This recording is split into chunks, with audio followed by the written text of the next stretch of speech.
What's up, Tech Gang? Stefan here from TechRight. Today we got an update for the Galaxy A52.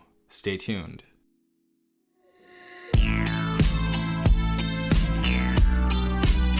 What's up, everyone? Hopefully you guys are having a good day. Hopefully everyone is safe out there.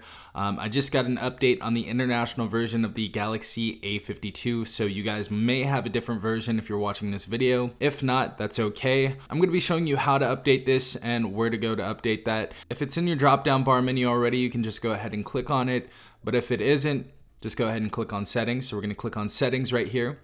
Then we're going to scroll down all the way to software update, and also it gives you some updates up here at the top. So it says a software update is available, and I really do like that Samsung's doing that. That's really cool. So you can either press later or update. We're gonna click later. We're just gonna do this manually and go to the software update page right here.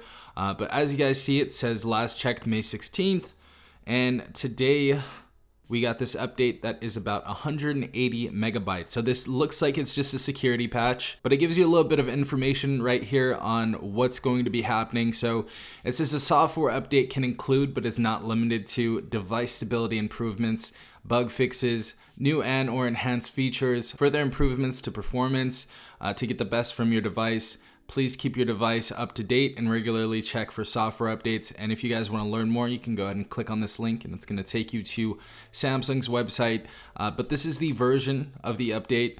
The size is 180 megabytes, so it's not too big. I know on the Galaxy A52, we actually got a super huge update. It was about 855 megabytes. So this one is going to be a little bit smaller, and it is a security patch level for April 1st. So if you guys have not done this yet, definitely go ahead and update this. Also, there's some little caution right here, or some little warning. It says you won't be able to use your phone during this update, even for emergency calls. It says some settings may change after the update. This update shouldn't affect your personal data, but it's always a good idea to back up your phone data just in case. So if you guys just want to be safe, back up your phone data.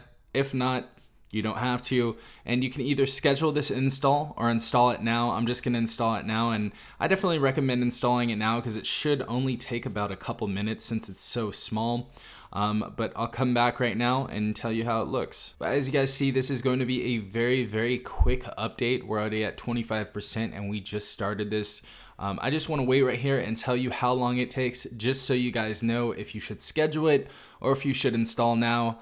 So I'm just gonna wait here and tell you how long it took. All right, guys, so at this point, it's only taken about 3 to 4 minutes. So this is going to be a very quick update, and I would definitely recommend installing it right away, especially since it's the weekend as well. But as you guys can see right there, it's been updated in about 3 to 4 minutes. So really quick update. If you guys have any questions, definitely leave them in the comment section down below. But if you guys did enjoy this video, please leave a like down below, as well as subscribing if you're not part of the Tech Gang already, and hit the notification bell to stay notified every time I upload a new video. This has been Stefan from TechRight. Peace out, Tech Gang.